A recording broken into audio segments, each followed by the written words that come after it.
Welcome to the Album Anniversary Podcast. Today's show is about This Beautiful Mess by Sixpence None the Richer. It was released April 18th, 1995, so it is celebrating a 30-year anniversary.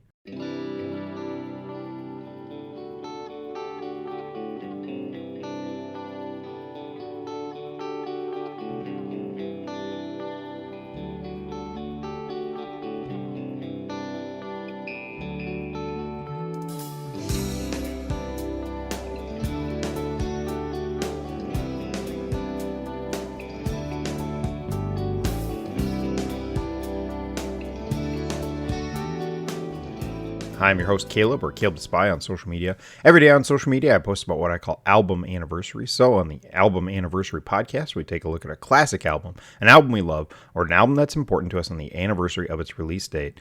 Albums on the show do often focus on alternative rock, punk, and my strange obsession with ska. In the 90s, I was super into the Christian music scene, so that comes up often on the show. Today, I'm joined by Tony and Josh to break down This Beautiful Mess. Gentlemen, welcome back to the show. Great to be here. Thanks for having me.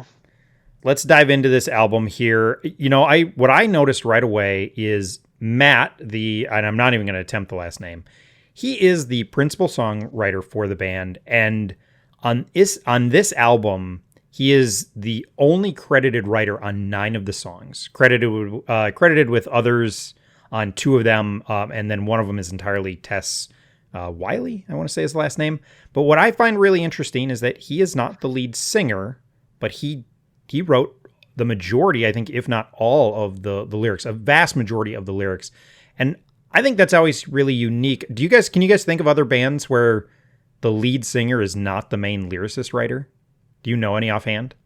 Not off the top of my head. That is a really interesting feature of this band, as you point out. And it's interesting to trace their shifts in musical expression vis-a-vis who has more songwriting credit. As the albums go along. So after their sort of big 3 albums, there's a break, and when they come back, there's a far higher diversity of writers and contributors, and that shows in how the songs actually come out. Josh, can you think of any off the top of your head?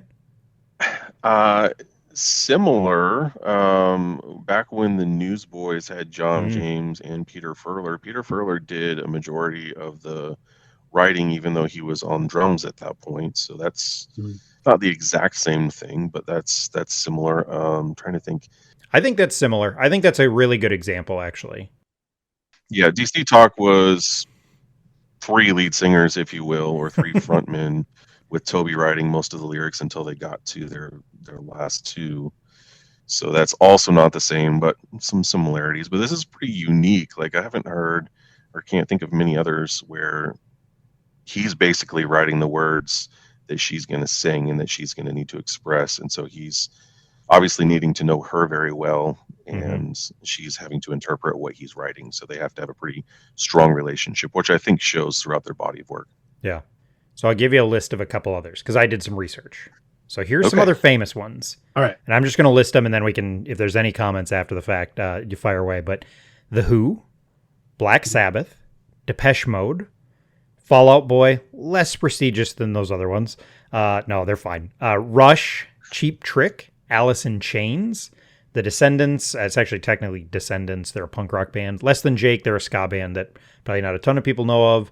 Iron Maiden, The Ramones, and The Prayer Chain is actually another one that the lead singer does not actually write most of the lyrics. So those kind of a collection right there of some fairly big ones too, where the main lyricist is not the lead singer. And a lot of those in like metal, punk, alternative, hard rock, like yes, definitely not in the like pop and lighter rock area. Yeah, not a lot of singer-songwriter. Yeah. I was not aware of any of those that you really listed off. I also don't listen to a lot of them on a regular basis, so not ones that I would have done like a deep dive to know that. But that is interesting. And Alice in Chains, I think, of those, I listen to the most. They're a big one. I mean, that's such a unique voice. I think that's what's kind of interesting about that list is there's a couple of really, really unique voices. So it kind of makes sense, right? You're writing for this voice. But then, yeah, I don't know. It's just a very unique thing because I always associate the lead singer as writing the lyrics, but There you go. There's some. I mean, that's the other thing is there's some really high profile ones, which is just so interesting to me. Well, in sort of a contrast, it's interesting to think about Further Seems Forever, Hmm. right? Where they had three different lead singers for three of their albums, Hmm. and the vocal performances are so distinct, and that ended up showing up in the music overall. So that it can really drive it when the singer is contributing not just the lyrics, but interacting melody and lyrics within the song Hmm. that can show up in really big ways. Cool. Well, there was my fun kickoff question. I feel like a youth pastor now that I've started to like write these icebreaker questions because it used to be like I would always just say like, "Oh, hey, tell us a little bit about your musical journey." But I've had enough repeat guests now where I'm like, oh, I can't do that. So now I just feel like a youth pastor, and just be thankful it's not questions about your underwear. Well, you still haven't asked me about my musical journey, so we can get to that one day. I think we. Oh, we didn't do it on clarity. You're right. All right, we'll have to circle back to that. Okay, good idea. If you want to. It's your Origin story. show. It's your Yeah, show. we'll get to it. I swear. So I pray that you got me with a million sparkling lights and help me through the night. Some kind of holy intent, stitch the tremors off my chest. Yeah, I've walked outside my head on a holy search for angels. Again, we're talking about This Beautiful Mess by Sixpence None the Richer, released April 18th, 1995. This is their second album and was released on Rex, R-E-X. I'm assuming they just say Rex, but it's technically R. It's like REM. It's got periods in between them. So REX Records, not Rex Records is my guess, which was mostly focused on Christian metal and The Waiting. Yep. It's just very confusing. And I'll say it, Sixpence had some major record label issues throughout their career. They did. And it's so fascinating how they showed up on Rex, which like for so many people whose main frame of reference is either Forefront or Tooth and Nail, a lot of people forget about the types of bands that were on these other smaller alternative labels. And REX was really interesting. A lot of industrial, a lot of metal, a lot of bands that I never would have associated with Sixpence and only came to know the band roster. Because I mean, by the time I was really active in listening to these bands, that label was already on the way out, and so Yeah. I didn't think of it as connected until after the fact. Yeah. What are some of the other bands that were on the roster? I don't even know if I know. Oh boy, hang on. Let's see if I can look it up quick. Okay, I'll tell you the ones that stand out to me because there's a lot. It's a pretty long list, but the Choir is here. Circle of Dust, I know I've heard of them. Yeah, they Hot were Pink- industrial. Hot Pink Turtle, I've never actually heard of them, but the name just totally jumped out to me. Let's see. Living Sacrifice was on there for a while. Okay. 6 Feet Deep, I think I've heard of them. White Cross was apparently on them on there at one point. Those are some of the ones that I'm just looking straight at Wikipedia. So, Right. Sure. how reliable is that? I don't know. Crimson Thorn, I think Mhm. they were big at one point. Oh, and Crash Dogs. There's another one. Oh, Code of Ethics. There's another one. Sorry, I keep on. I went down the list too fast, and I came back up, and those are ones that are jumping out. And Rocket Boy, they were kind of like a sort of rockabilly alternative rock punk fusion thing. Code of Ethics. Man, Yeah. I remember them. Fleming and John, they like the Christian Duran Duran, if you will. Yeah.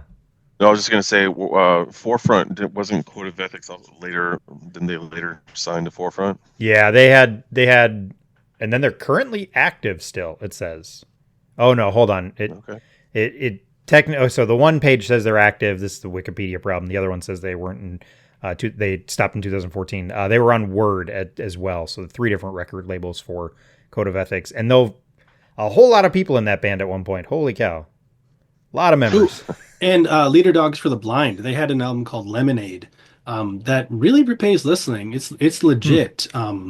Really hard rock is the best way that I can describe it because it's not metal and it's not grunge, but it's more in the Alice in Chains world, but a little faster.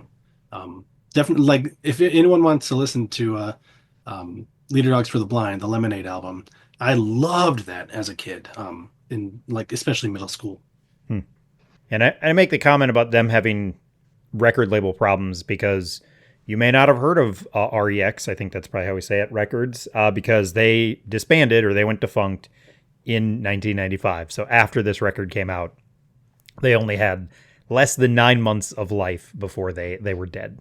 Yeah, Lee talks about how she didn't know and the band didn't know until much later and too late, frankly, what a good label can contribute to what you can accomplish as a band.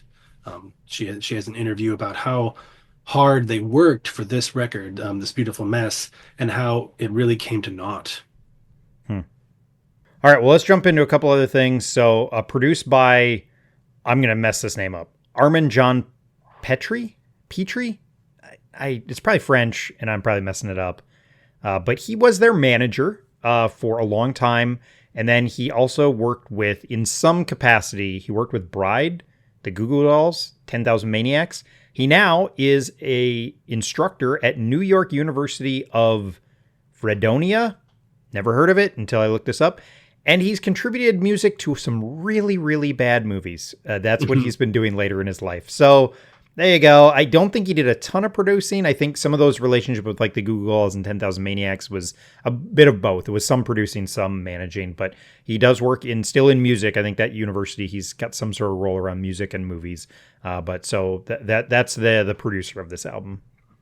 And the 10,000 Maniacs connection is important because just a few years ago, Matt and Lee joined 10,000 Maniacs for a tour as part of like members of the band, not just touring musicians.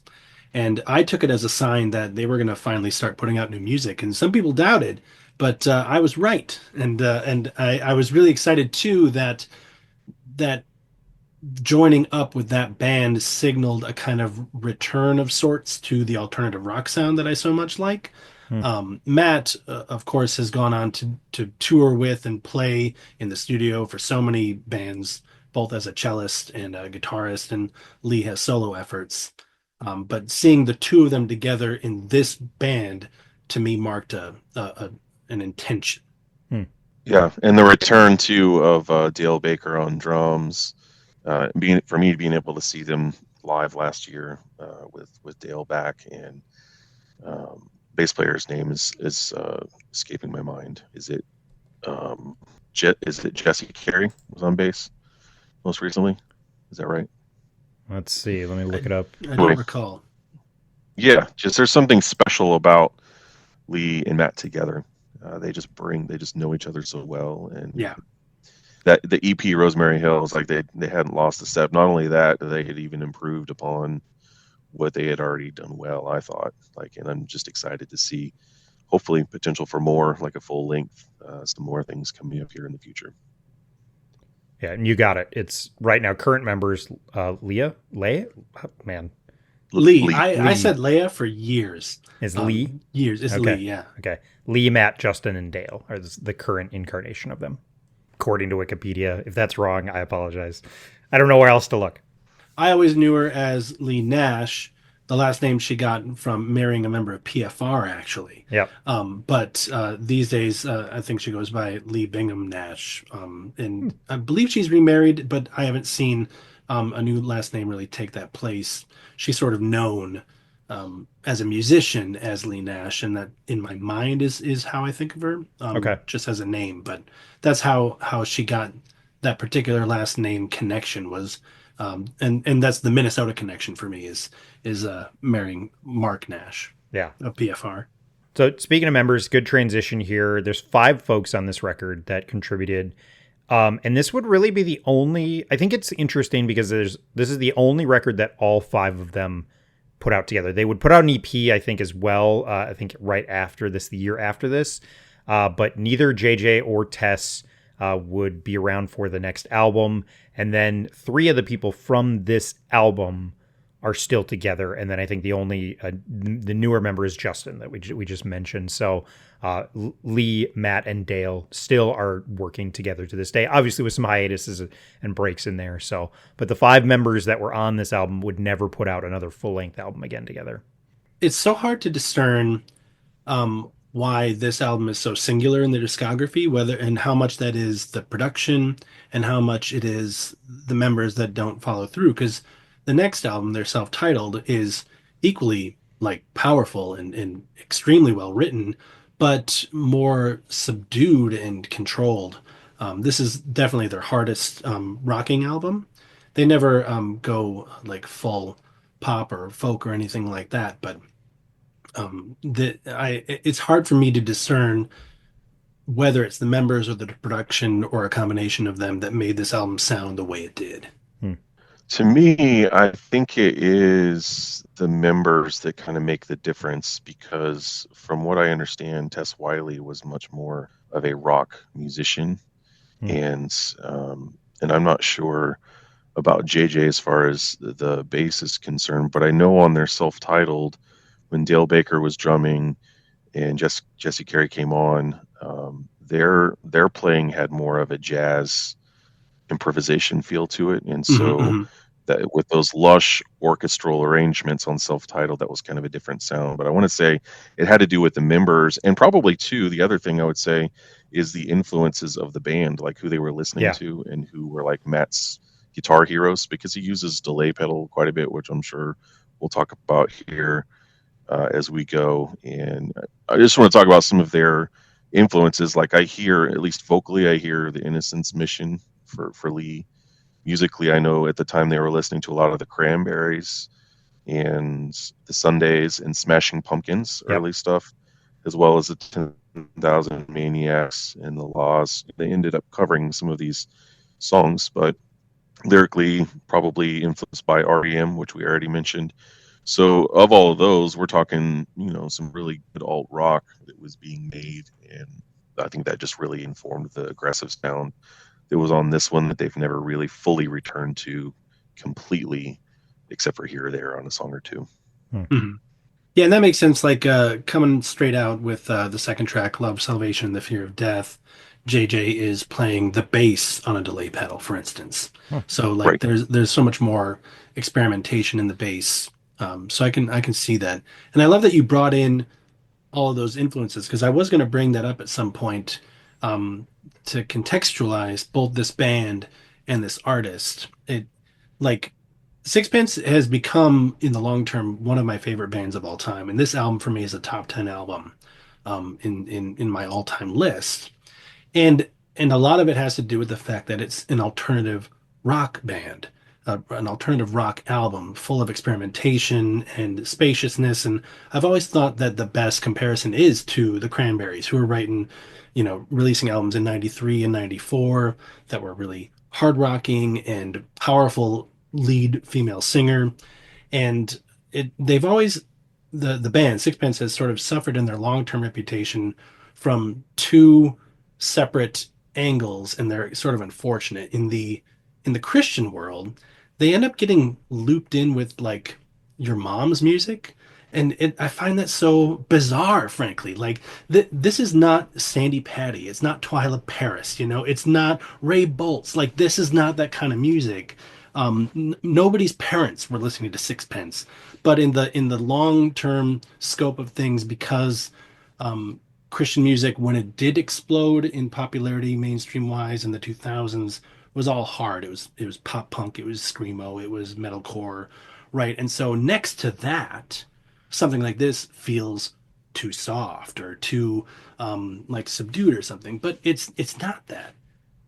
So in the Christian world, they get lumped in with CCM in a way that doesn't really show any appreciation for the music as it is, and the music as it's situated contextually in the early 90s, next to, as you said, REM, Cranberries, even Portishead and Bjork. Like these are people releasing this kind of music, loosely speaking, and that's where it belongs.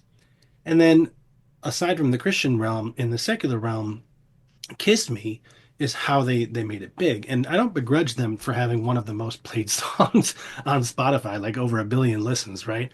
I just think it's a bummer that they only got associated for the most part with that song and the sort of twee rom-coms and TV shows that they showed up in. And even that album, the next one, the self-titled on which Kiss Me was released, it's as you said, it's so much more free flowing and jazz, lots of minor chords, a song in Spanish.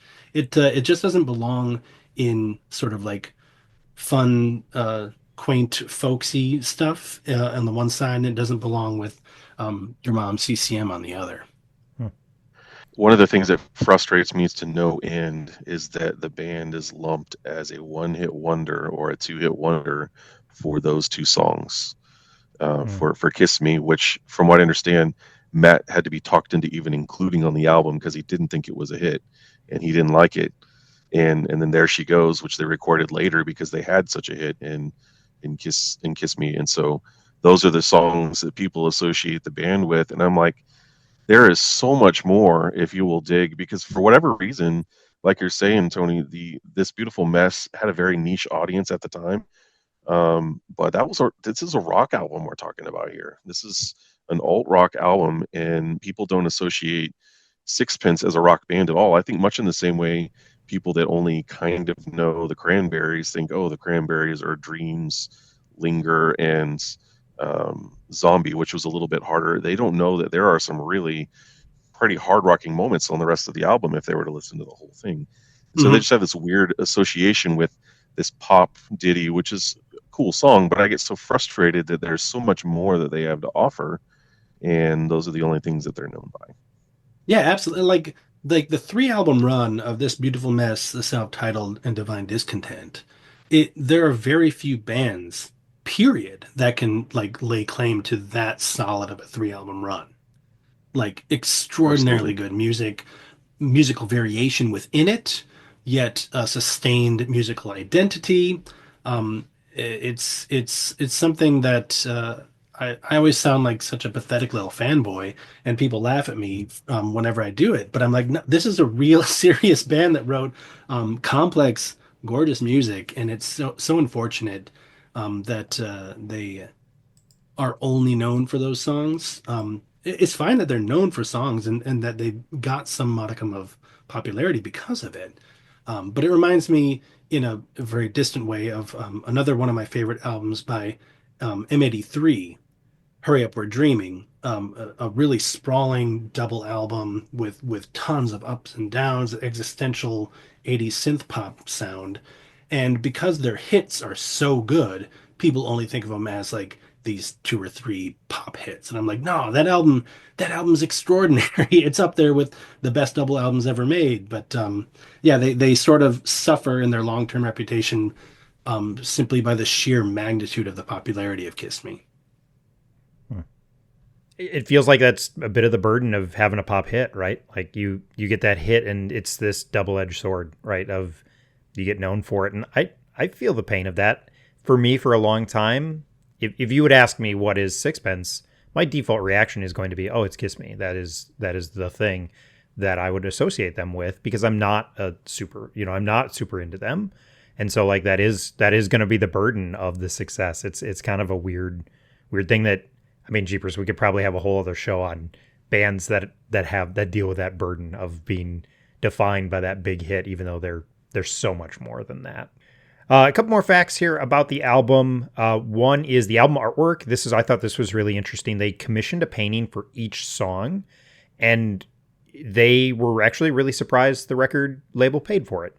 Like they kind of went in and asked, they were like, hey, this is the idea. And they're like, no way. And the record label's like, yeah, great idea. Let's do it. And so they went out and they commissioned, I think it's in the booklet that you can see a different picture for each song. Those were commissioned for these songs. Kim Thomas did the cover, and she also, I think, has at least one other one in the album as well. I don't know anything really more about her I saw her name on one interview. They were talking about her. And then the only other name that really jumped out to me was Howard Finster. and he contributed one, and he stands out to me because he has done artwork for the Talking Heads, which is a favorite of mine, and Adam Again, which is another kind of staple of the Christian music scene. So that's kind of some interesting aspects, and it is a very, very unique cover. It stands out. We don't usually talk about covers on this show, maybe because we don't have a visual element, but very unique cover. Definitely stands out. Super cool, in my opinion.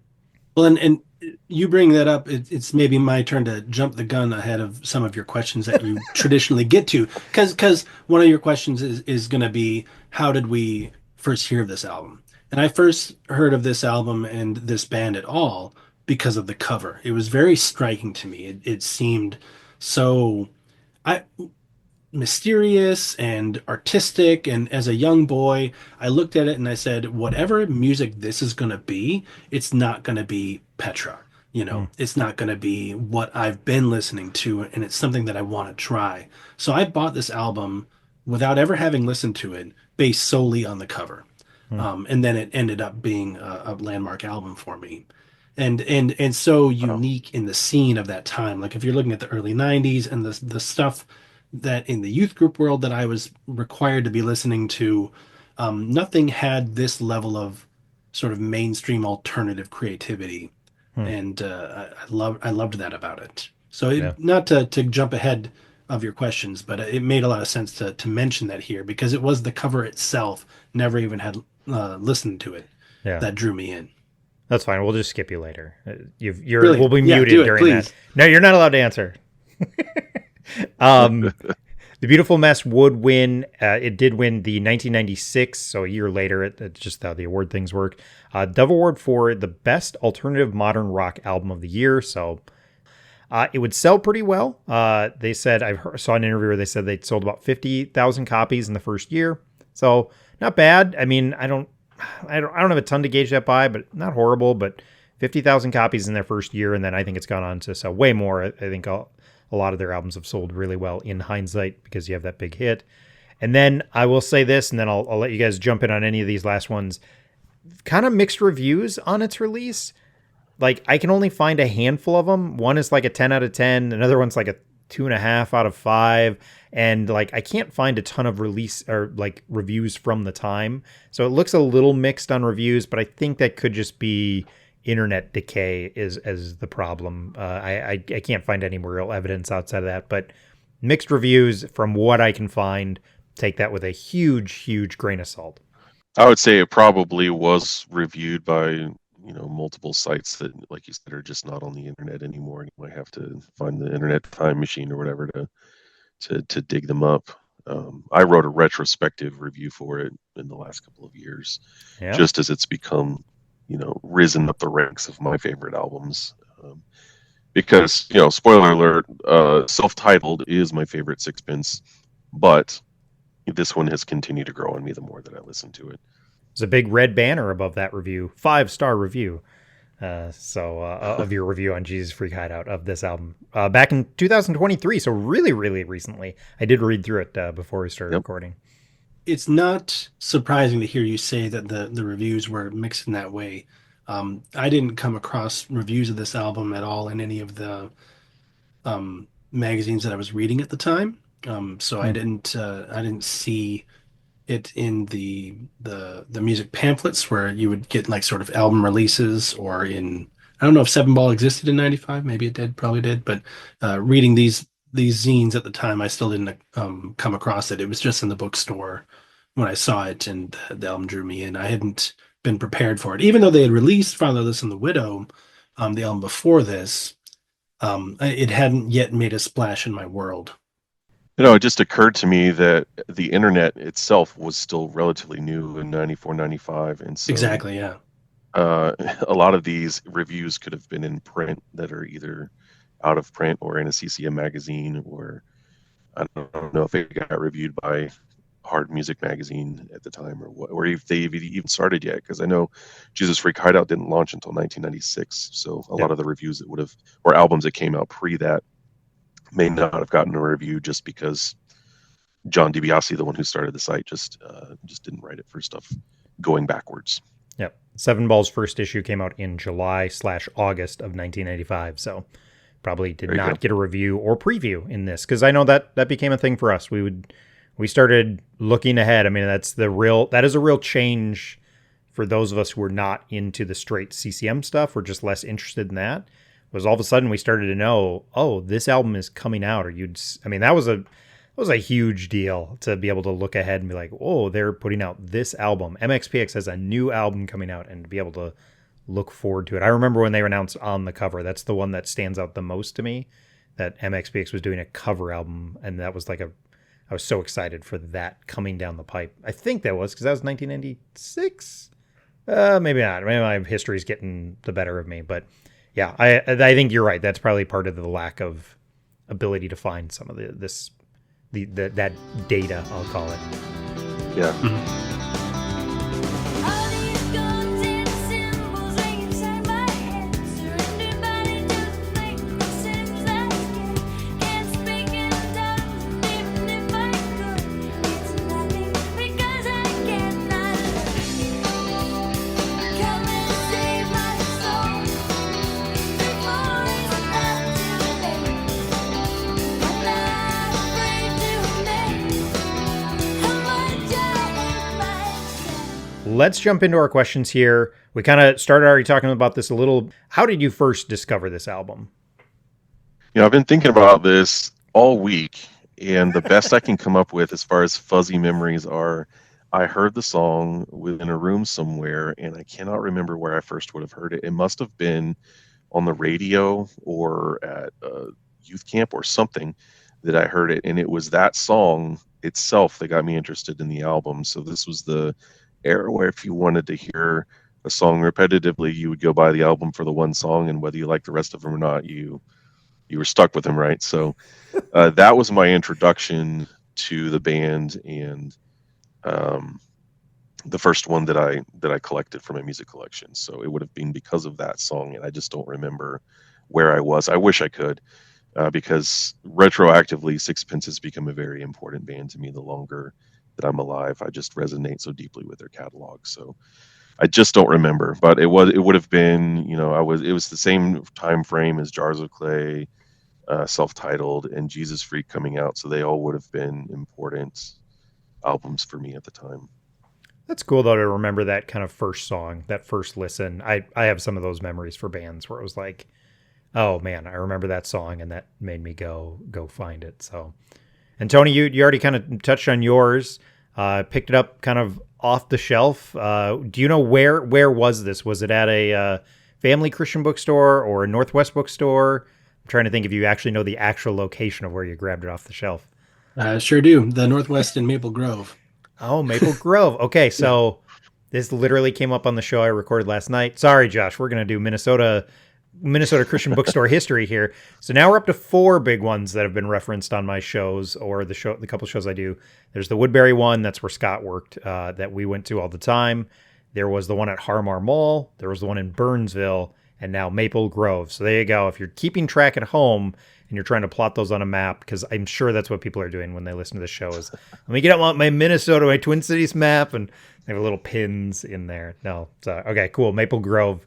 There you go. 4th reference to. How many do you think there were in? We don't have time for this, but how many do you think there were in the Twin Cities? I'm not sure. Like none that you mentioned. No, never mind. Take that back. Harmar Mall, right? You have to.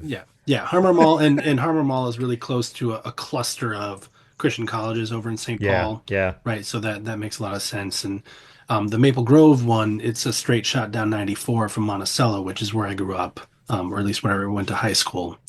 And so every time I would get a paycheck, I would go to the bank, cash it, take all of it to Maple Grove, and spend nearly every cent on music. Because they were $18 a pop. That's always the right. Exactly. I remember that. Oh man, crazy.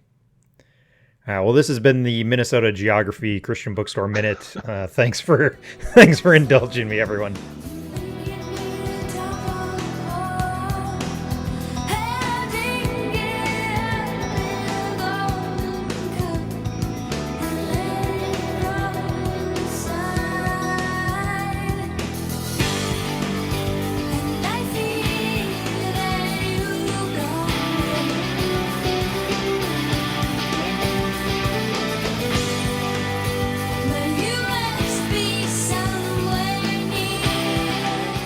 What is it that you love about this album? The thing I love about this album is how dynamic it is. Hmm. There are faster songs, there are slower songs, there are songs that start mellow and finish with a crescendo and a guitar solo. There are songs that build and build, and even songs that like might at first glance make you think, oh, this is going to be kind of a cheesy ballad. I'm thinking of Within a Room Somewhere. You could, like, for a moment think that this is going to be cheesy, but it never goes that way. And then it finishes with a totally other, like, back end than you think it would. Guitar solo, big build. And so that's what the order of the songs on this album, I think, are designed and arranged in such a way that you never really want to turn it off. You want to keep going. And it's not that each song blends into the next, but whatever the next song is going to do, it's going to be something different than the song before. And there's an intense variety in the musicality of that. Yeah, I would say that the sequencing is perfect. It the way that really they put is. You can tell there's such great intent that was put into all of it. Like you're saying, it's not that one song sounds like the next, but there's a clear enough thread that you're building something. You can tell it's an album's album. Like they're not just building a collection of random songs that they wrote at the same time. It's telling a complete story in a lot of ways. The guitar tones, I love the guitars on this album all throughout. Bass, electric guitar. That's there's just always something else that catches my attention each time I listen to it. And so that's just one of those evergreen albums where I can have it in headphones and I'll catch a guitar lick that I didn't notice before, or I'll hear some kind of slinky bass line that I wasn't noticing before, or I could be listening to it in my car and not really paying attention and something will just jump out at me that I've heard 100 times, but I'm really hearing it for the first time this time. And to me, that's the sign of a great album. And this is a great album. Yeah. I love that this thing rocks. Like Tony, you touched on it earlier.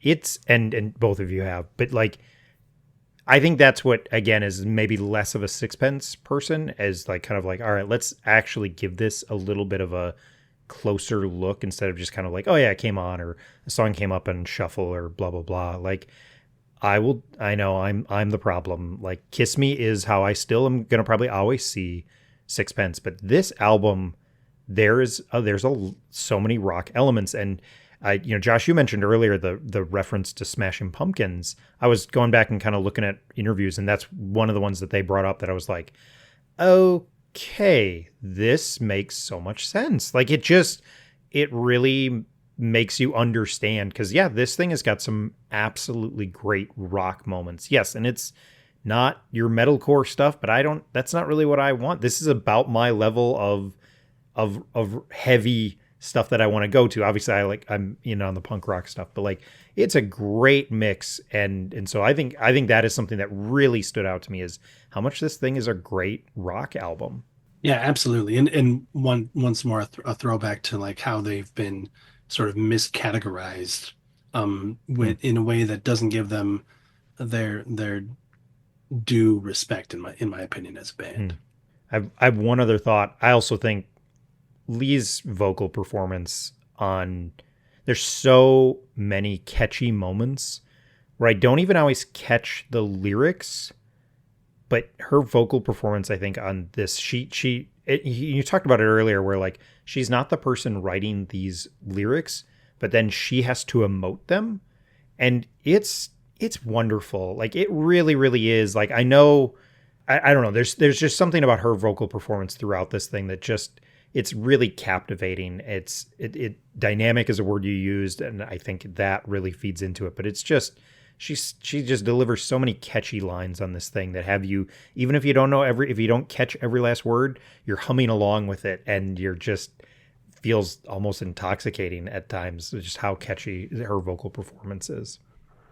Yeah, and she's got the range. She can do the small, the refrained, the ballad, right? And then she can really hit it. She can really hit it. And so it's that dynamic range of her performance in addition to the ups and downs of all the other instrumentation bits that to me make it a particularly standout album. Yeah, I'm glad you bring up the vocal scale because I want to say that one of her big vocal influences and one of her influences just musically as well is Patsy Cline. And so I think she does Lee does a really good job of emoting and telling a story because of her influences being Patsy Cline and some country influences Americana as well, where there's a lot of storytelling that's there, Hmm. some of the older country. And so just bringing that into the rock realm, very much the way that Dolores used to do it with the Cranberries, like she could belt, she could be tender, it could sound angelic. She just really had that range to be able to kind of go wherever the song needed it to go. And that's just another way that it keeps it interesting throughout the whole track list. Yeah, there's another singer, Jenny Lewis, and so Jenny Lewis was in the band Rilo Kiley, the lead singer of that, and so did indie rock in the early 2000s, and as a solo musician, transitioned into country, um, country edged rock at any rate, and that reminded me of how Lee's move when she went into solo music was much more explicitly in the country direction. It shows up. Um, in the band explicitly in their Lost in Transition or Translation album of the like 2012 or something like that. But Yep. yeah, you're absolutely right. Her old Texas country uh, like performance shows up and merges in this alternative rock sound. Messiah, I know you are there, with without me, hold me, Messiah. I know you are there, catching, carrying this beautiful mess. Escape the pain within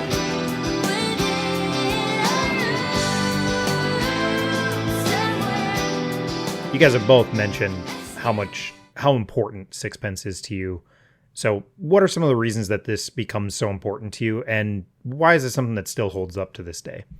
It's become more and more important to me because I've found the more that I dig into the history of 90s Christian music, that this is really just some of the cream that rises to the top. Hmm. It probably did at the time, but being in youth group and not being as discerning of a music listener, you listen to what you listen to, right? And some of that, it still has a nostalgic pull.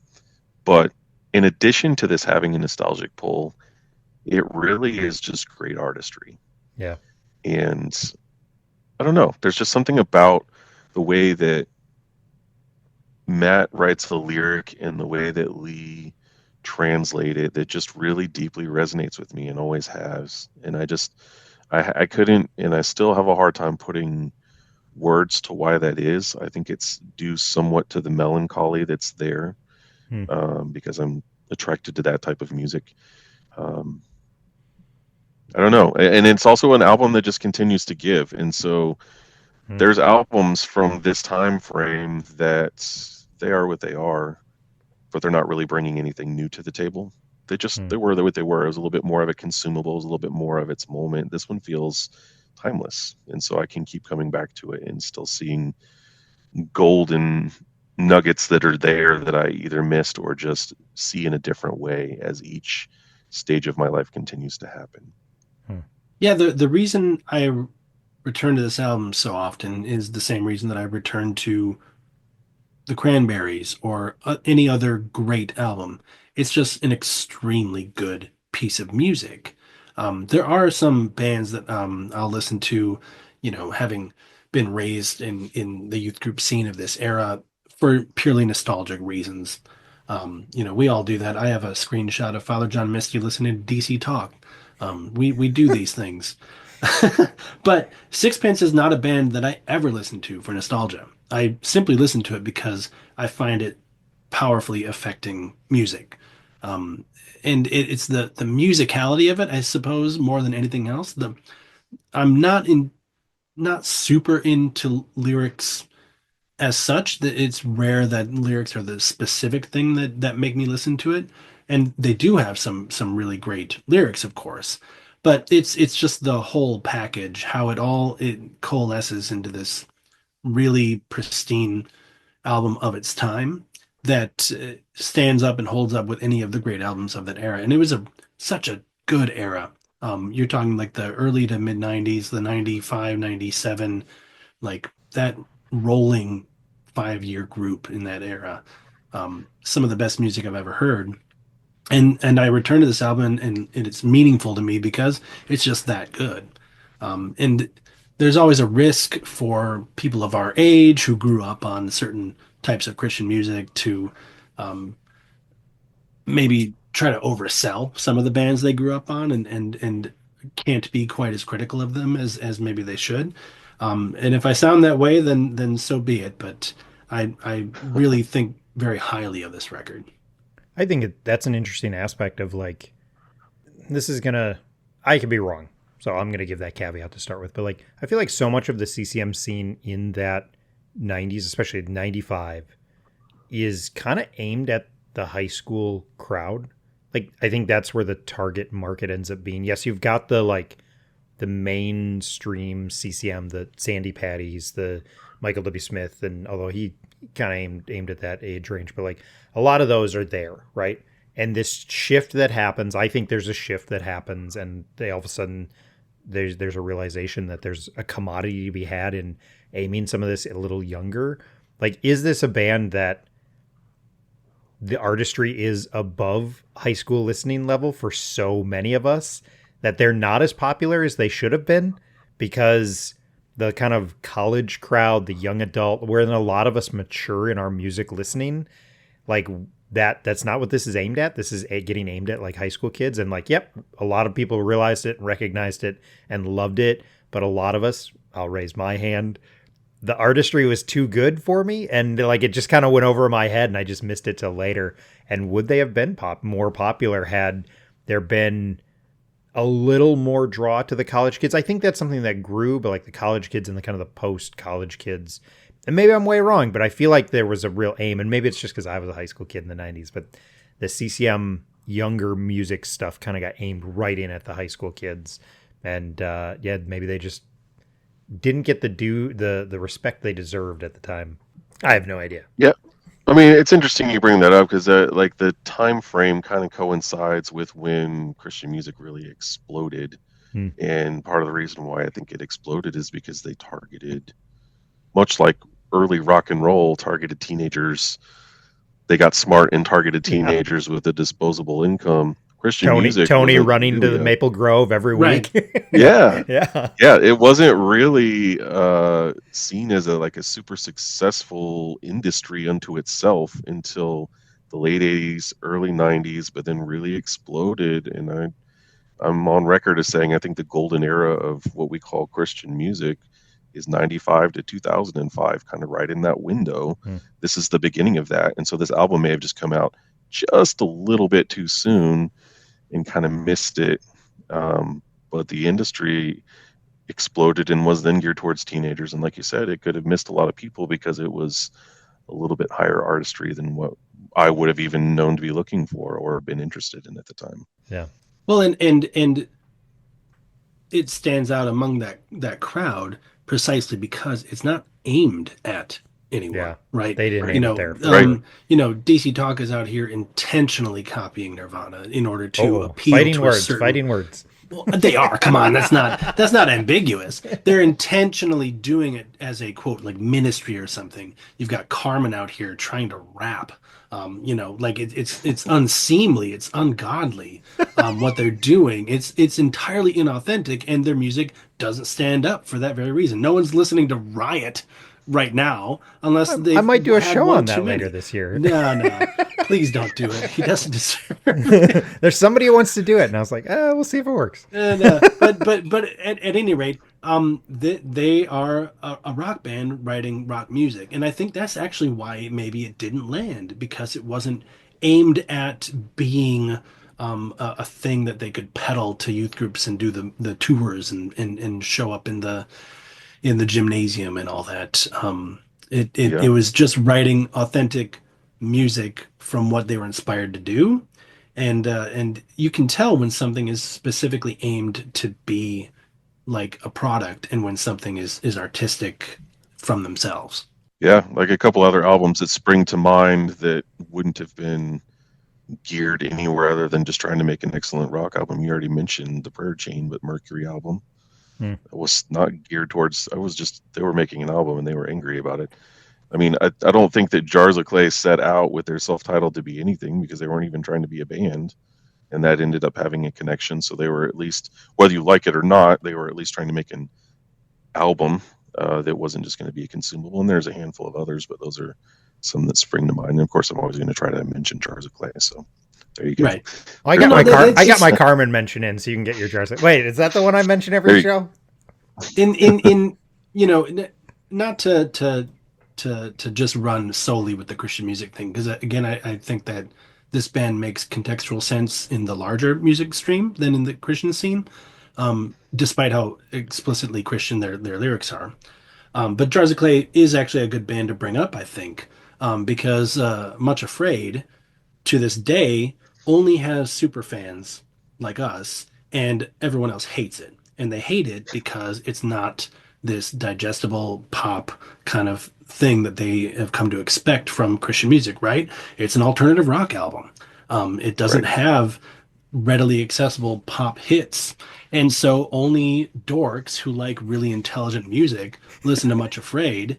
And only bigger dorks like Josh like the debut more than Much Afraid. Guilty as charged. Cheers to you, Fred. Are you joining? You joined Eric to talk about that one, right? Is that the one you joined him for, Josh, for Much Afraid on his show? Or am I getting my albums confused? You did Small Town Poets. Small Town Right. Poets was the one, and we recorded that like some point last year. It's finally just seen the Oh, light of funny. day That's now, funny. but we recorded it a long time ago. So I went back to listen to it. I was like, I don't even remember what I said.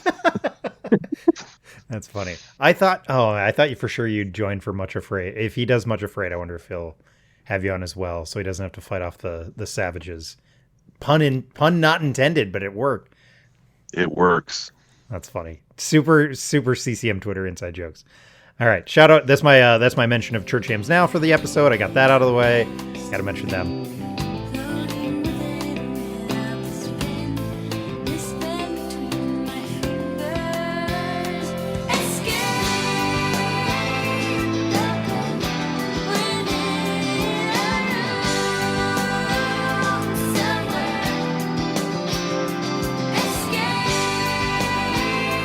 the pain so deep inside is all I have to keep from now to Let's move on to some of our favorite tracks, and I'm gonna start with a little quote because I won't have as much to add probably, but I thought this was really interesting, and then we'll go through some of our favorite tracks here. So this is from Matt, and I found this on somebody had done like this 20-year retrospective of this album, and so I found this blog. I think it's just basically a blog, and I thought it was interesting. He kind of tried to interview a bunch of them, and this was a quote from Matt that really stuck out to me from that interview. He said, "Looking back at the lyrics 20 years later makes me realize how depressed I was at the time. I couldn't have afforded therapy back then, but it probably would have done me some good.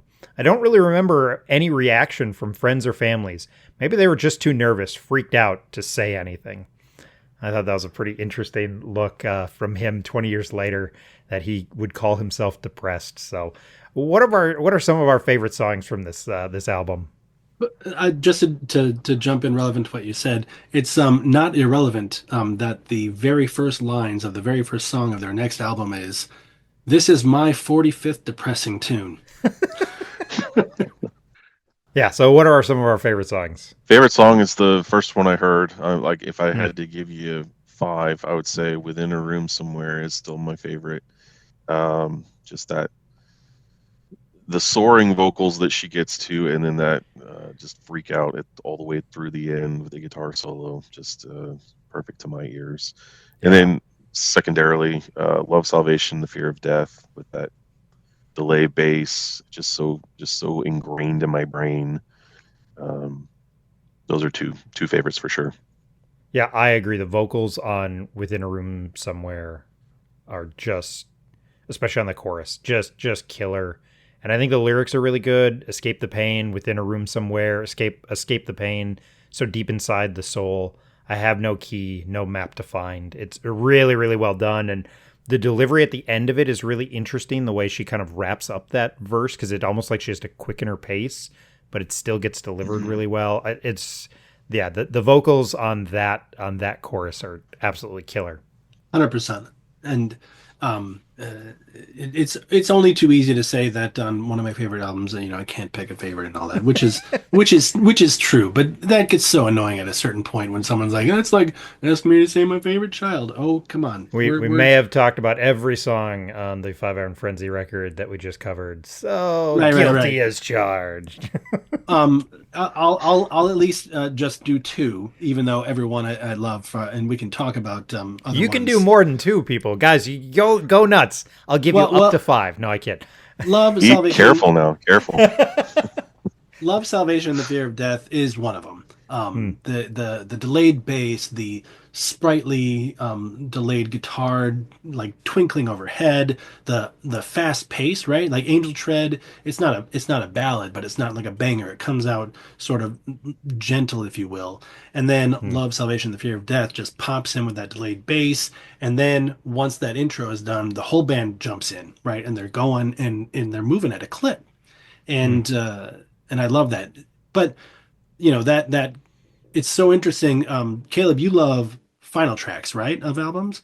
What do you like? What do you think of I Can't Explain, which is a hard rocker, like such an interesting song to close an album out with? I think it's not. It doesn't like bring you down in the way that you might expect a final track to go down, right? Yeah, I really like it. I like how, because I said the thing that probably stood out to me the most on this listen is the idea that this is a rock album. And I like that the second half has less of that, in my opinion. It starts out, I mean, the first 4 songs are, I mean, you couldn't write a better, and I'm going to use the phrase pop just as like a popular music. You couldn't write 4 better pop songs. I mean, just absolutely incredible. And even Melting Alone is really, really good too. So those first 5 are all really, really good. The second half of it slows down. They kind of, I think The Garden is kind of Lee's first crack at writing a song or kind of writing some lyrics. And there's a little bit more of that, like there's a little bit less on the second half, but I really like that I Can't Explain is a rock song to end the album that started with a little bit more of a rock theme. So I really like it as a closer for this album. I think it fits really well. I don't think they show really good restraint instead of trying to get super artsy with it and make it and I love the super artsy 9-minute closers. I'm all for that stuff. But they don't do that. They just kind of end this, I'm going to use again the phrase pop record. I don't think it is actually just a straight pop record, but they end it well with kind of a nice little pop rock song to close out the album. So I think it's a great closing track. And Bleeding is another one of my favorites. So like Love, Salvation, the Fear of Death goes right into Bleeding. Yeah. That's one of those good 5-minute songs. Same with Room Within a Room Somewhere. I love to group songs in pairs if I can, like, and I really think that 2 and 3 belong together. But toward the B side, Thought Menagerie stands out as one of my favorites. And they do, as you note, slow down on side B, but it never, like I said, the dynamics of the album are one of the things that I'm most drawn to, and it never slogs. Like they're never gonna to draw something out just because they couldn't. And this is the same era in which we've got Mazzy Star and slowcore stuff going, and one could see a world in which they leaned into the slow expressiveness of the alternative side, but they don't really go there. They have too much to say musically than to do that, which is not by any means a slight on Mazzy Star. I just mean that the stuff that they're doing is never simple and rudimentary. Yeah, and I think to their credit, on the second half, though it does slow down, they don't do the 5-minute songs at that point. I think the one that the longest track list is like 4:22. Yep. So it doesn't slog because they know when it's time to edit, when it's time to stop, when it's time to be done, rather than some albums just don't know. They don't, a good edit would make all the difference there for sure. Yeah. I did want to mention too, like as I've developed a deeper and deeper love for this album. I've been listening to it a lot over the last really 3 or 4 weeks, even before I kind of knew that we would be talking about it. It has risen up the ranks of my most listened to albums of all time since I started tracking streaming numbers in 2021. It's now up to my 25th most streamed album, and I have it on vinyl too, so I'm listening to it that way as well. But I wanted to mention one other song, and this is the one that has kind of jumped out at me. It was the one that Tess Wiley wrote, "Disconnect." I think I'd always liked it, but the hook in it has really just kind of grabbed me and kind of taken up residence in my brain the last few years since I wrote the review for it in 2023. I think it's a great song. It's very catchy. Yeah. Absolutely. I'm always going to love a song in 6/8, which is to me the most emo time signature of all time. So Circle of Error, I love, if for no other reason than that. Yeah. But that's a song that it's 5 minutes and it's in 6/8, and that's a time signature that they do like to explore. It shows up even on their newest EP, Rosemary Hill. Their best song by far, in my opinion, from that EP is in 6/8 and has a guitar solo. So I agree. Bleeding is a great pop song. There's my other addition to this. Mhm. Yeah. Any other songs you guys want to call out?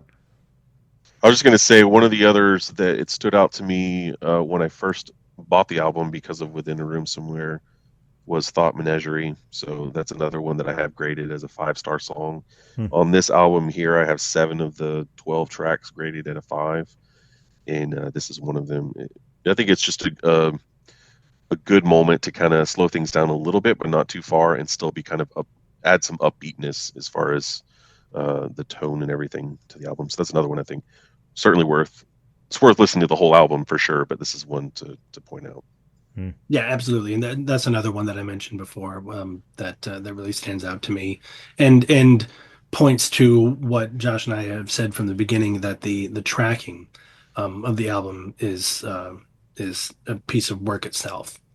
They really know how to bring you up and move you along, and keep it going. Yeah. I also like that. I think Angel Tread is one that we haven't mentioned, and I think it's a really, really great opening track. Again, it's a little, it starts a little slow, but then you get the rock themes. I also like on this one that I think the lyrics are, they walk a really interesting balance. And I like specific lyrics. I can go either way, like on lyrics. I don't need them to be specific. I don't need them to be not specific. What's the word? Oh, I'll just go with not specific. Why not? I like that. I like that, for me, it doesn't have to be one way. But I really like how the lyrics here are a little ambiguous. That's the word I was looking for. Ambiguous. There's an ambiguity to them. And they don't do that every time throughout the entire album, but there is enough of that. And they kind of set the tone. Like, they're Christian focused. Like, there's clearly a faith element where it talks about, like, is this some kind of holy test to stitch the tread marks of my chest? And it doesn't sound as good when I'm saying it as her singing it, but we'll deal with it. To get up, walk outside my head on a holy search for angel tread. Like, what does that mean? I've never heard the word angel tread, but like, it clearly is some sort of spiritual reference. So it's got this like ambiguousness, I think, that kind of lends itself well as kind of setting the tone for the rest of the album in a lot of ways. So I think it's a really good opening track that kind of sets the tone for what you're going to get out of this album. Yeah. In a sort of distant way, my best guess is that it could be an allusion to either Jacob's ladder or to the Jesus prophecy in the Gospels, where he says, "From this moment you will see the Son of Man ascending and descending." That is sort of vaguely what I was thinking it might be toward. But yeah, the ambiguity of the lyrics, the melancholy of the tone, and the lyrics. One of the reasons that it stands out again from the positivity of what CCM can really be in a way that always felt performative. One of my secret talents is that I can tell almost universally if a band is Christian, even if they're not like explicitly framing themselves that way. One of the more recent examples is that there's a band that one of Stephen Curtis Chapman's sons is in, And when the first time I heard them, I was like, this is some really good pop rock, really catchy, almost too catchy. And then this is well after like Hillsong and certain types of worship music became mainstream, right? And I looked up an interview, and in the interview at one point they talked about wanting their lyrics to be positive, and I was like, I knew it. And then I looked up the band members, and I'm like, ah, you're a Stephen Curtis Chapman's kid. I knew you guys were Christian. And so to have a melancholy band in the scene representing emotional complexity was really meaningful to me at a formative age. Hmm. Well, let's do POD. Are they Christian or not? Oh, no, we won't go down that. That could be a whole discussion. The Christians in a band versus are you a Christian band? But that's a whole discussion for another time. Yeah, if I ever show up on your other show, well, we can talk about Christian music. And that question in particular, I think, is really important. We've done it once on this show. What was it about? It was the Amberlin episode, because I think they're ones who've historically, we're not a Christian band, we're Christians in a band. And I was like, all right, let's talk about it. So I have so many thoughts, but that's another show. We don't have time for that. We'll have to focus. Yeah, it's clearly. I mean, I don't know how old Matt was when he wrote these lyrics. I'm assuming early 20s, mid 20s. It's clearly somebody in search of getting out of his head. It's very introspective. He's trying to get out of his head, and it could be about his faith. It could be about a relationship, a horizontal life relationship that's not going well. And then again, those are reasons why I'm going to resonate with it. When it's anything that's the struggle between faith and doubt, it's always going to be very attractive to me. To see somebody struggle with those things publicly, and just kind of open their heart and kind of show where they're at and give some solidarity, that I wouldn't be the only one having some of those same thoughts. He's a little older, actually. He was 27 when this album came out. That's Okay. interesting, because I think she's much younger. Hold on. I want to say there's a 4 or 5 year age gap. I think he was Yeah. 19 and she was 14 when they met, something like that. Yeah, she's 4 years younger than he is, so she was 23-ish when this came out. So, Okay. yeah. Interesting. Very interesting, actually. Oh, and it's pronounced Lee. I should have just looked at her Wikipedia page. Congratulations to me. I'm the idiot. No, for years I thought it was Leia. It's like right there. Ding. I'm smart. I'm drinking love. I'm missing fingers and stuff. I raise a glass once again and lay my head on your pillow. Will I ever know? We've been praising this album for over an hour now, but what's our last pitch? The final question is always, somebody skip this, or maybe phrase this a better way. Somebody just thinks of Sixpence as Kiss Me. That's what they think of. You've already given it, and you could just say, go listen to the last hour. But what's your pitch you're going to give to them? Like, hey, go back and check this album out 25 years later.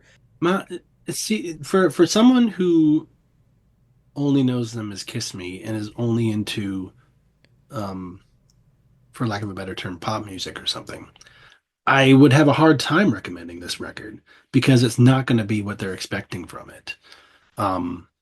What I would be pitching for other people to like, should you listen to this album? Because it's extremely good, because it's representative of alternative rock at its time, and is as good example as you're going to get of the scene of that time, and stands alongside of all those artists that we've already mentioned.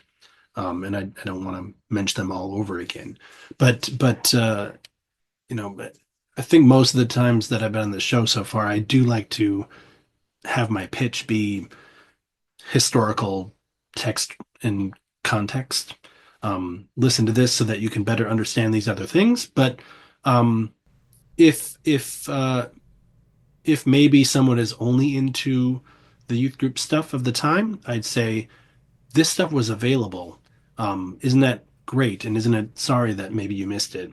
Hmm. But I don't really want to make the youth group thing part of the pitch. I just want to say that musically regardless of its subgenre or circle of influence. It's just really good. Hmm. So what I hear Tony saying is he doesn't want to cast his pearls before swine and recommend it to people that would not appreciate it. I just don't. I think it's tough to. I think it's tough to sell art rock to people that Sure. don't like it. I've got a friend who's super into music, and even grew up together, and he hates Radiohead, for instance. And some people are just going to hate Radiohead, and I don't think that everyone is going to like hear this record who's into only Kiss Me and Don't Dream It's Over, and think that oh, actually I have to take the time to listen to this and really digest it is an easy pitch. Hmm. But maybe if you Yeah. if you're a fan of Radiohead, of Portishead, of intellectual rock, then you should definitely listen to it. That's a good point. I mean, I think the greatest recommendation I can give of this album would be for somebody who really is just looking for high quality music, and if they would be curious to know what a band that had these bands that we've already mentioned as their influences would sound like coming through with a lens of faith as their background and their worldview. Not that it's exclusively about that, and I would also say it would be a great example for somebody who wants to know the history of Christian music specifically, or just the history of 90s music in general. Either way you want to go. If somebody wants to know the history of Christian music, this would be an example of an album that should have been bigger than it was in the Christian realm.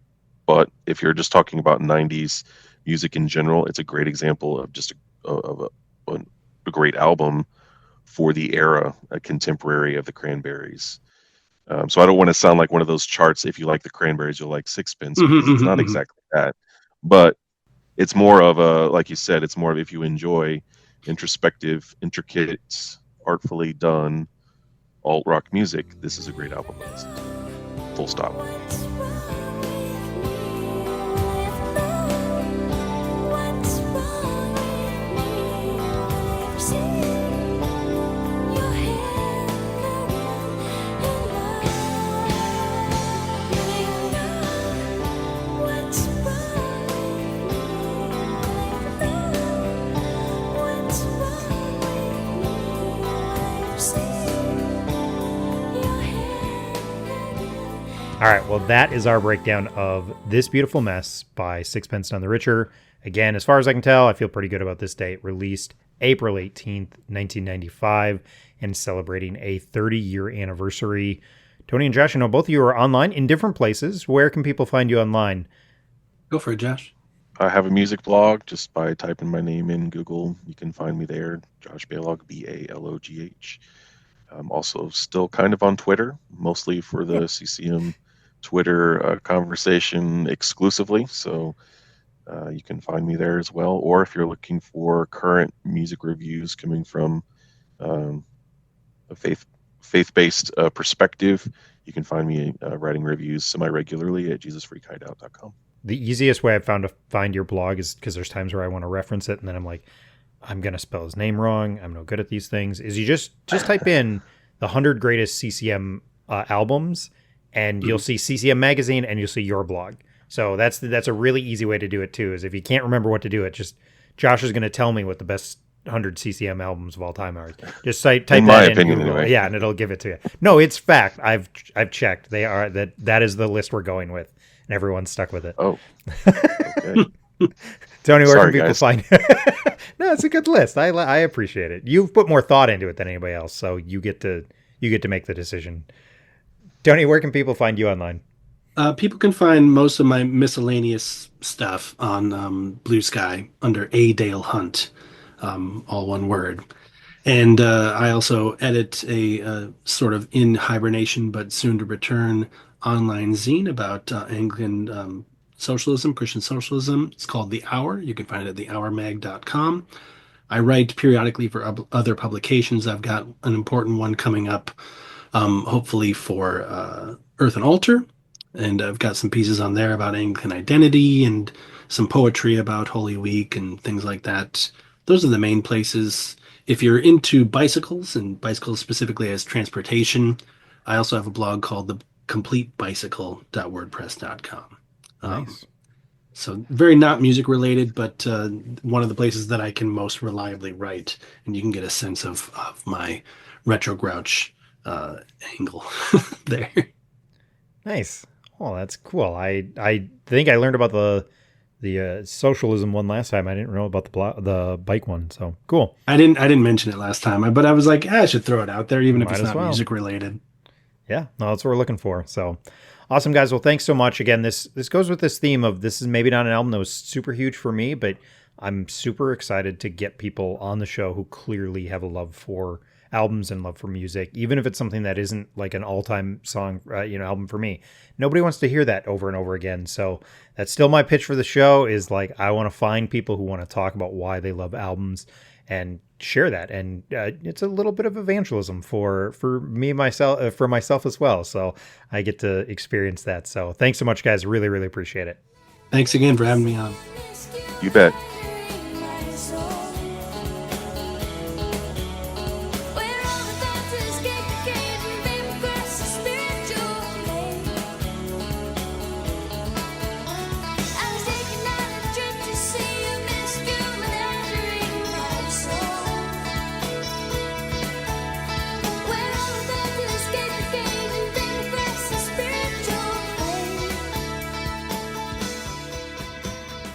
Thanks for listening to this episode of the Album Anniversary Podcast. I want to say thanks again to Tony and Josh for joining me to talk about this album. It was great to have them on the show to break down this album and the importance of it.